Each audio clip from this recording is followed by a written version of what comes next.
For those who don't know, F1 is in fact a team sport, but it's just the driver and his car, that's it. Whilst that part is true, there's so much more to F1 than just the driver, with the team back at HQ and the team on the pit wall playing huge parts.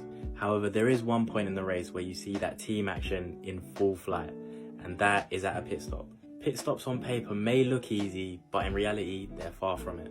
Pit stops have to run like clockwork, and if one person is out, whether that be the driver, the pit crew, or even the strategist, then that can cost race wins. Just ask Ferrari.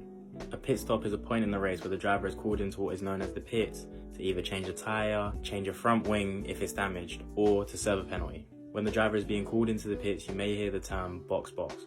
When entering the pits, drivers have to adhere to the speed limit. This is done by hitting the pit limiter on their steering wheel.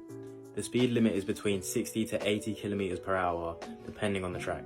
When driving down the pit lane, they must find their team, and then next up is hitting their mark so that they are ready for the tyre change. Once they hit their spot, the car is lifted immediately and all 4 tyres are changed simultaneously. And once that last wheel is on, it's green lights, the car is dropped, and it's ready to go. Told you it was complex. But imagine that whole sequence times 2. This is what's called a double stack. Double stacking is when a team calls in both drivers to pit at the same time. The perfect double stack is as the first driver is leaving the pit box, the second one should just be making his way in smoothly. This is so they have wasted no time waiting. It should run like a production line basically. And when drivers are leaving the pit box, teams must coordinate their releases so that drivers don't crash into each other.